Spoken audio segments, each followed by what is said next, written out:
Hi, and welcome. By the time we're done, you'll know how to be prepared for and protected from life's eventualities, including how to avoid probate and protect family. Before we get started, I want to ask you this. What's the worst thing that can happen if you don't have a plan? What's the worst case scenario? If you want to avoid the worst case scenarios, then this is for you. If you want to avoid probate, protect children and spouse, stop family fights, be prepared for life's eventualities, or feel the peace of mind that comes from being ready, then this may well be the most important presentation you've ever seen. I'm going to teach you secrets to a successful estate plan, and I can make a certain bet that very few people know all of these, but everyone should know each and every one of them. I'm going to show you what can happen if you don't plan and what's in a successful plan. Today, you're going to discover estate planning is much more than a will. How your plan can fail with dire consequences, including family meltdowns. Why you want to plan now.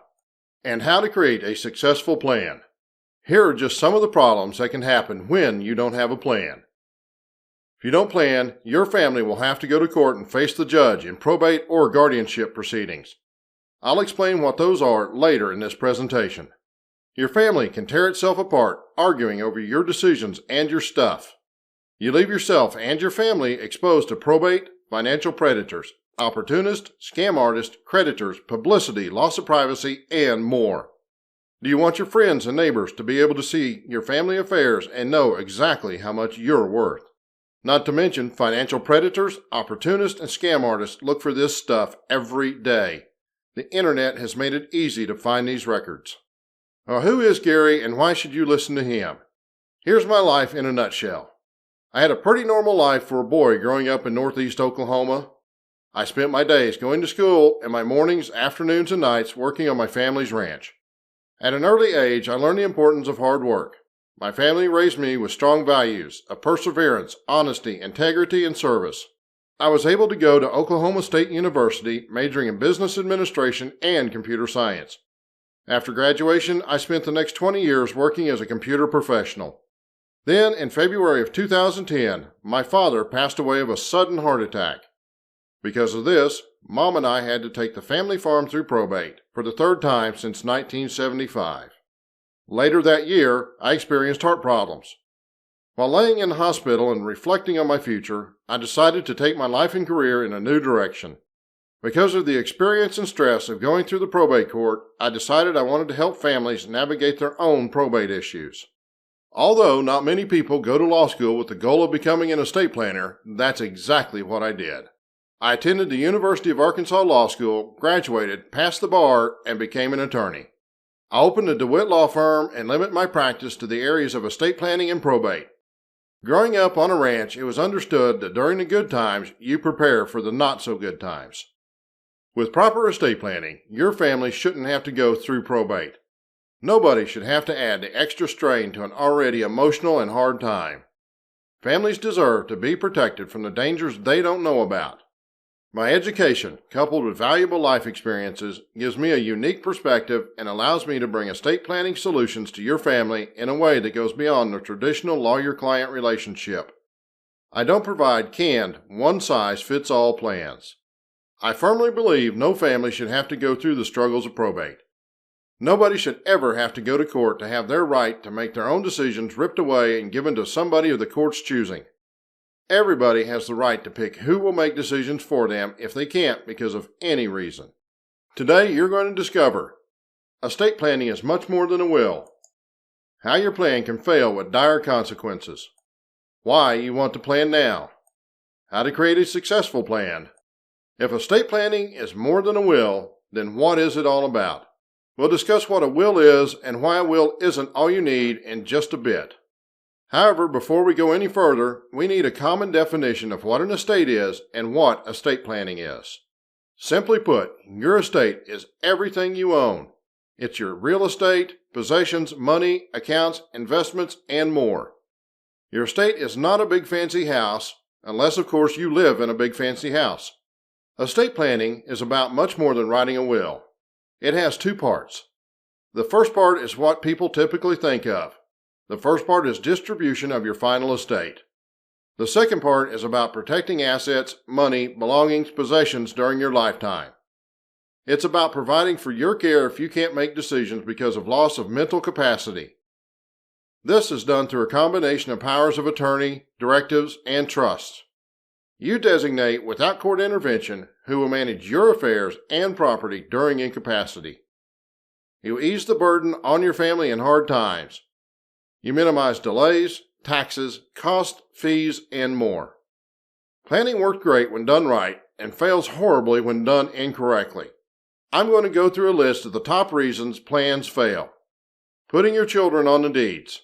Putting your children on the accounts. Relying on joint tenancy to pass property. Not planning at all. Adding your children to the deed to avoid probate sounds like a great idea, but doing so is highly dangerous. By doing this, you have made a gift to them. You have given them partial ownership. One person controls the fate of everybody else on the deed. For example, if they are in a car accident, get sued, and lose, then your property can be sold to pay for their lawsuit. If they get in tax or credit problems, your property can be used to pay. Adding your children to the accounts to help pay bills and avoid probate sounds like a great idea too, but doing so, again, is highly dangerous. You've made a gift of the account to them. You have given them partial ownership and access to the money. One person controls the fate of everybody else on the account. We've already discussed the problems that can happen when you put your children on a deed or account. But there's one more you probably haven't thought of. What if they pass before you? What if you and your spouse pass together and you are the joint owners? In that case, joint tenancy has done nothing to avoid probate. The best way to make sure your estate plan fails is to not do anything. If you don't create your plan, the state has written one for you. It's generic. It probably doesn't do what you want. It involves courts and judges. It's expensive. 10 excuses not to plan. I don't have enough. I don't see the need to plan. I want my heirs and family to fight. I don't want to pay for planning. I don't want to make these decisions. I don't want my child to get anything. I won't be here. Why should I care? I have an old plan. I'm going to spend it all. And I don't know where to start. Without a solid plan, the possibility of family fighting over small things multiplies. Often, it's not the more valuable things that cause problems, but the little stuff with sentimental value. Often, small estates involve more fighting between the siblings because there's less to go around, and people don't think about the lifetime benefits of a plan. They are fixated on the distribution of their estate. Planning is about protecting you two and shielding your family from making difficult decisions during difficult times. If you don't see the need, stick around and I'll explain why you need a plan. Even if you don't have much property, you need to protect yourself. Without a plan, the courts get to decide who will take care of you and your affairs if you aren't able. If you want to see your heirs and family fight, then don't write a plan. The fights can be large and expensive, not to mention tear families apart. A plan is an investment, not a cost. Planning now is cheaper than reacting later. For a $100,000 estate, the cost of probate will be around $6,460. The price doubles every time the value of the estate doubles. A guardianship to manage your lifetime affairs is about $2,500. For the $100,000 estate, that comes to a total of $8,960 spent out of pocket. And that doesn't include the cost of losing your and your family's privacy. Planning now costs much less than the $8,960 for an estate of that size later. This may be the number one reason people put off planning. People delay making decisions because they don't want to make a child mad because they didn't pick them. People delay the decisions because they are unsure who to pick. That's where your estate planning professional comes in. They can help you make these decisions. Make the best decisions you can now, and if you need to change them later, then change them later. Life constantly changes, and you need to adapt. If you want to leave a child out, you must write your own plan. The default plan from the state splits things evenly between all your biological and adopted children. Stepchildren are excluded automatically under the state's plan. If you want your family to have the extra expense and hassle of probate, then don't write a plan. If you want them to struggle through, then don't write a plan. However, if you want your family to avoid probate, save money, and prevent hassles, then write your own plan. This is a great plan except for the fact that accidents and major medical incidents strike without warning. If you get hit by a bus tomorrow, you have left an estate that will need to be handled. And since you didn't plan, you don't get a say. Since you didn't write a plan, the state decides how your estate is handled. By watching this, you have started. The next best step would be to come in for a conversation. I'll share with you how to do that in a few minutes. Let's talk about Sonny Bono for a minute. Sonny Bono, the singer, songwriter, restaurateur, and former congressman, died in a tragic ski accident in 1998 at the age of 62. His net worth was just under $2 million at the time of his death, yet Bono did not have a will. Apparently he meant to have one drawn up, but simply never got around to it. Bono's fourth wife and surviving spouse, former Representative Mary Bono, spent years battling to be the executor of his estate. She also faced lawsuits filed by anyone and everyone who wanted a piece of the pie, some of whom you wouldn't believe. A secret love child made his own claim on Sonny's estate. 35-year-old Sean came forward claiming to be Bono's illegitimate son.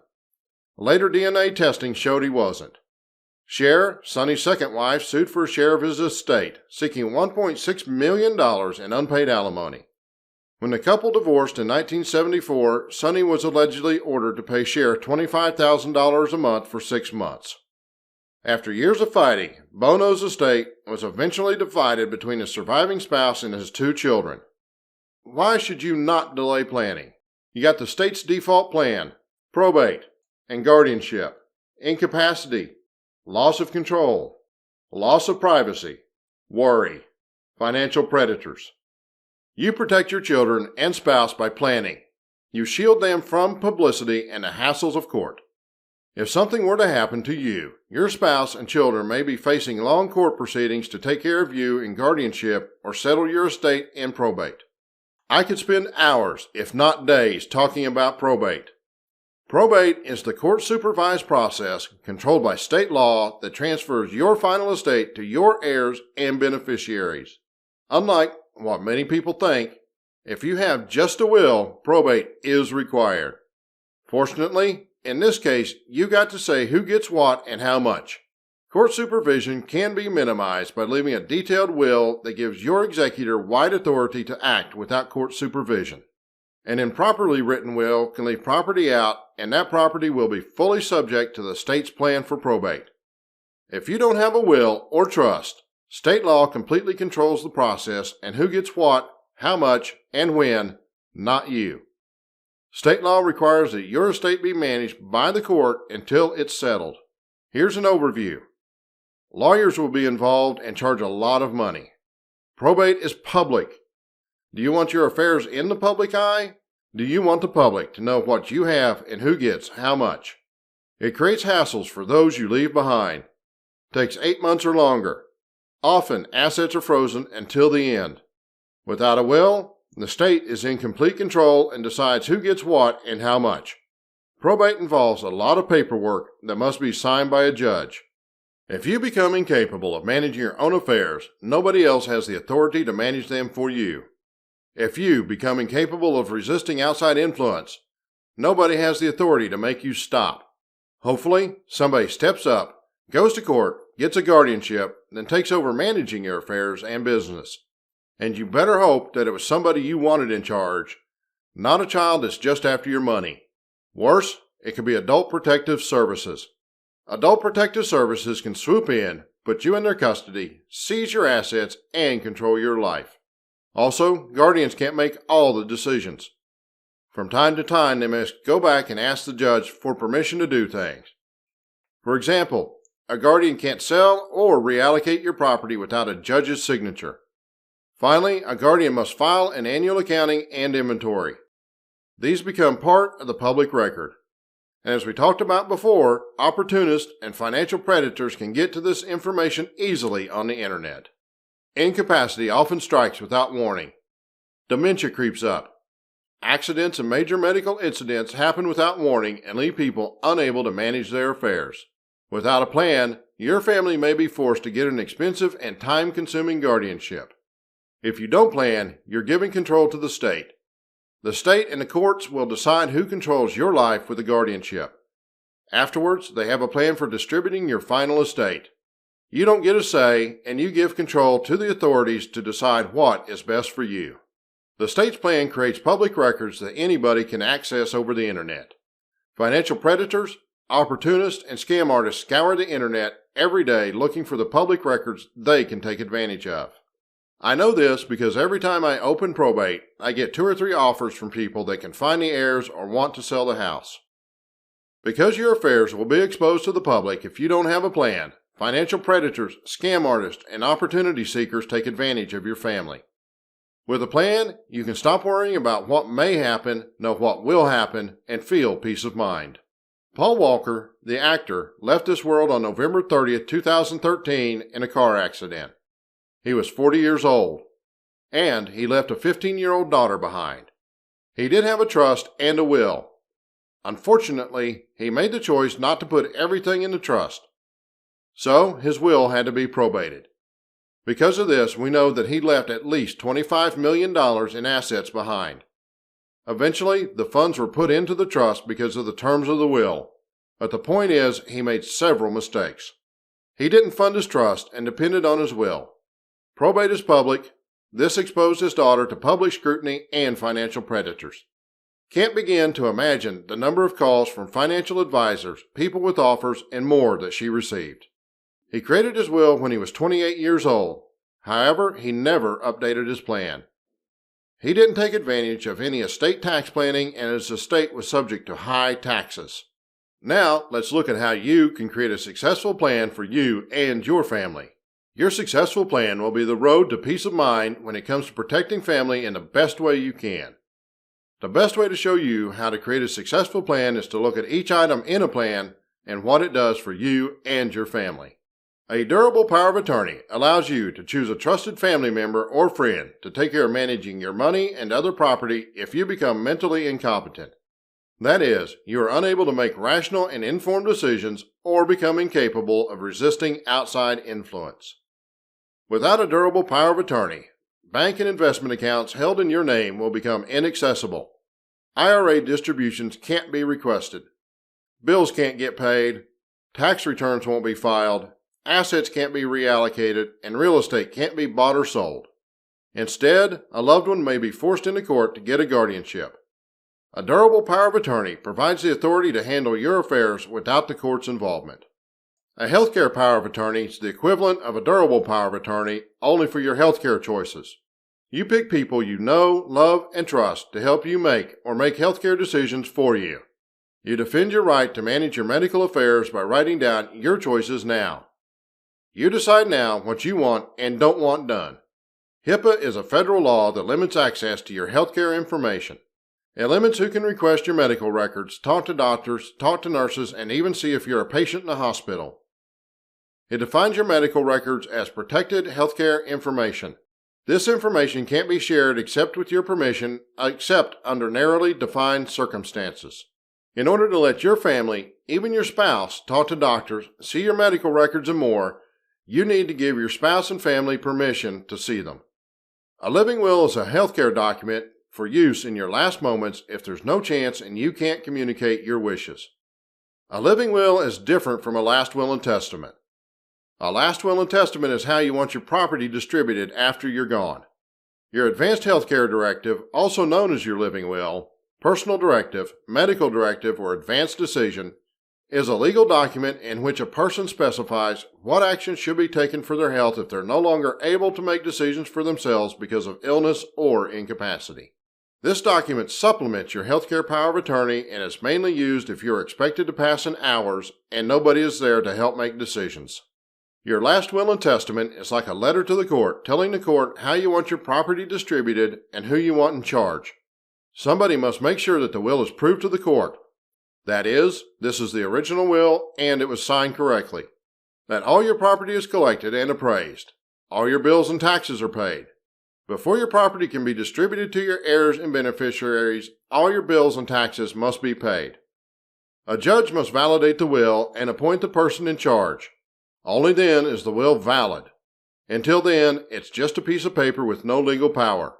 Wills require probate. Probate is public. Your will becomes part of the public record. Your assets and worth become part of the public record too. A will won't avoid probate, avoid publicity, protect special needs children, shield children from creditors and financial predators, protect children from losing it all in a divorce, protect children with addictions to alcohol, drugs, gambling, and more, and there's much more a will won't do. Trust avoid probate. Trust protect family. Trust are private. I like to think of a trust like a treasure chest. On top of the lid is written a set of rules as to who can get into the chest and what's to be done with the stuff in it. During your lifetime, you put stuff, your property, into the chest. You can take stuff out, and everything in the chest is for your and your spouse's benefit. You maintain control over everything in it. You have the key, and therefore you control the trust property. However, after a person or couple passes, the lid is shut and locked. Now, only the person you named, the trustee, can access what is in the chest and must follow the rules written on the lid as to who gets what, when, and how much. Only your trustee has the key to the lock. Since technically you didn't own the property, there is nothing to go to probate. Instead, your property and assets are quickly distributed to your heirs without all the red tape and bureaucracy. Your successor trustee doesn't have to get the approval of the courts. Technically, a trust is a contract between two people for the benefit of others. The first party, often called the settlor or grantor, settles or grants onto the second party, the trustee, property for the benefit of the third party, the beneficiary. The trust document formalizes the relationships and sets forth the rules for managing the property and money in the trust. This is all the detail I'm going to cover on the legal definition. If you want to know more, give me a call and I'll happily tell you more. The Florida case of Aldrich v. Basile illustrates exactly why you don't want to be filling out your own forms. Anne Aldrich wrote her will on an easy legal form. On that form, she left a list of property to go to her sister, Mary. She also wrote, "If Mary dies before I do, I leave all listed to James Aldrich." Containing no other distributive provisions, the will was duly signed and witnessed. The will did not contain a clause to take care of the rest and residue of the estate. It made specific gifts of specific property only. This is a mistake that is easy to make. 3 years later, Mary Jane Eaton died before Anne Aldrich, becoming her benefactor instead of her beneficiary. Miss Eaton left cash and land. Miss Aldrich deposited the cash she inherited from Miss Eaton in an account she opened just for the purpose. On October 9, 2009, Anne Aldrich herself passed away. She had never revised her will to dispose of the inheritance she received from her sister.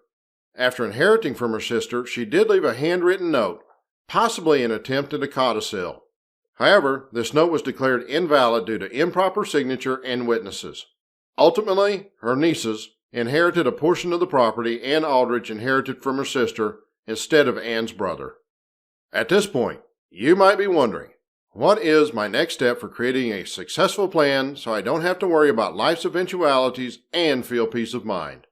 So far you've discovered, estate planning is much more than a will. How your plan can fail with dire consequences. Why you want to plan now. How to create a successful plan. You create a successful plan to avoid probate. Protect your children. Protect your spouse. Protect yourself. Stop family fighting. And feel the peace of mind that comes from being prepared for life's eventualities. You create an estate plan to avoid the bad outcomes and make it as easy on your family as possible in difficult times. Well, Gary, how do I get started? You have two choices. The first is trial and error. Do it yourself. The second is to use my proven planning system. Introducing the Top Secrets Planning System. This planning system is based on the top secrets of successful estate planning. It considers everything you need to know and to do to create a successful estate plan. When we're done, you'll know what you need to feel the peace of mind you've been seeking, avoid probate, and protect loved ones. You'll avoid the worst-case scenarios. When you use this system, you'll know what you need to feel the peace of mind you've been seeking, avoid probate, and protect loved ones. You don't have to figure out everything. We'll help you with that. You don't need all the answers. We'll help you with that. You don't have to have everything organized. We'll help you with that too. When you're done, you'll have your estate organized on paper, have all those decisions made, and have a plan that avoids probate, protects family, stops family fights, and let you feel the peace of mind that only comes with a plan. Your first step is to come in for a conversation. We'll discuss your goals and desires for all aspects of estate planning, not just wills and trusts. We promise when you're done with this conversation, you'll know how to be prepared for and protected from life's eventualities, including avoiding probate and protecting family. We aren't going to try to pressure you into buying something you don't need. If you decide, after discussing your unique situation and hearing my recommendations, to not go forward, we aren't going to apply any high-pressure sales techniques. If you do decide to go forward, I'll put together a plan to meet your needs and goals. When you come in for your conversation, you'll get 60 full minutes of my time to talk about your unique family, finances, and goals. You'll get to tap my professional expertise and 50 years of life experience so you know you're doing the best thing you can for you and your family. Of course, you may be wondering how much I charge for this initial conversation. An hour of my time is worth $250, and my expertise shared with you is worth at least $500. However, I don't charge for the initial conversation because I believe that you should have a chance to meet me and decide you are comfortable with me before we move forward. But you get the $750 or more in value just for coming in. And when you leave the meeting, you'll leave with an advance medical directive, also known as a living will. We want to make sure that if anything happens, you get a voice in your treatment. If you don't already have a copy of the book, 10 Top Secrets of Successful Estate Planning, you'll go home with a printed copy. This book expands on all the topics we've covered and more. You don't often hear an attorney guarantee anything, but we do. If you don't do something now, you're going to get the same results and continue to worry and fret. We will do the absolutely best job we can. You will get our 100% best effort. We feel you won't get better estate planning service anywhere. We will be on time. Your time is valuable. If we are more than 15 minutes late for your appointment, we'll give you $50. For estate planning work, flat fees are quoted up front. You'll know ahead of time exactly how much your plan will cost. No matter how much time is put into creating your plan, the price remains the same. And no high-pressure sales. We don't believe in trying to pressure you into buying. We'll lay out the facts and let you decide. We can talk over the phone or in person. If you're technologically savvy, we can even have a video chat. These conversations are necessarily limited by time. We schedule them on a first-come, first-served basis. To claim yours, call 479-717-6300 or go to planwithgary.com. In your 60-minute, in-depth conversation, you get access to my professional expertise and life experience. You leave with a living will ready to be completed. You'll get a copy of the book, 10 Top Secrets of Successful Estate Planning. You'll leave the conversation knowing what you need to do. We can talk over the phone or in person. If you can, we can even have a video chat. These conversations are limited by time. We schedule them on a first-come, first-served basis. To claim your time, call 479-717-6300 or go to planwithgary.com. Remember, you will create a successful estate plan to avoid probate, protect your children and spouse, stop family fighting, and feel the peace of mind that comes from being prepared. Claim your conversation. We can talk over the phone or in person. We can even do a video chat. These conversations are limited by time. We schedule them on a first-come, first-served basis. To claim your time, call 479-717-6300 or go to planwithgary.com.